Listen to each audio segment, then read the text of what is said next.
Do you really need a website? Yes. Okay, so I could stop the video there, but I'm Leigh Brown, and you know I like to talk in paragraphs and not just sentences. Remember that a website is really a digital business card for you. So when somebody goes to look you up online, they may go to social networks, but they're also going to want to see if you're a dedicated professional. A website gives off the indicator that you're actually committed to the professional life you've chosen. It doesn't have to be anything fancy. You can do one of the basic ones on GoDaddy or WordPress or Squarespace, or perhaps if you're a realtor, your brand provides for you an included website. It doesn't really matter where you build it. What matters is that you have one. The public is going to decide if you're worth your professional dollars with a lot of different criteria, and the presence that you put out there is just one of those items. So that's item number one, yes. Item number two, what's the domain? Well, for me personally, leesells.com is my real estate website, and leebrown.com is my speaking website. Now, why do I have two?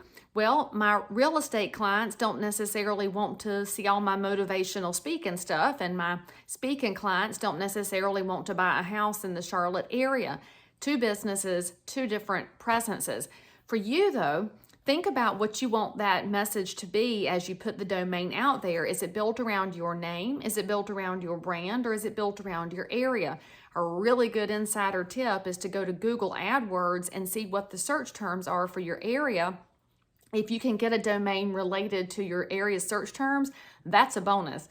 The third thing I want you to know about this domain is that to get traffic to go to it, it should also house your email. Yes, friends, yes, that means you have to. I mean, this is not negotiable, so do not at me or argue with me in the comments. You can only say amen because I'm right here. You've got to get rid of your Gmail addresses. Gmail is free, it's not secured, and basically it could be anybody on the internet, anywhere, including any scammer or bot.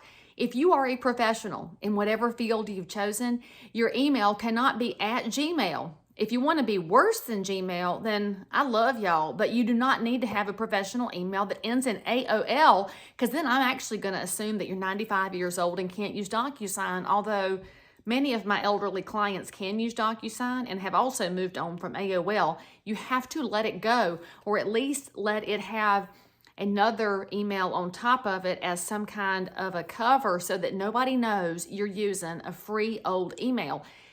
You're going to be judged by the impression you put forth. So you've got to choose wisely. My email on my business card is at leesells.com or at leebrown.com, again, depending on which business I'm referencing. That doesn't cost a whole lot extra. With Google Email for Business, you're talking about $60 per address per year.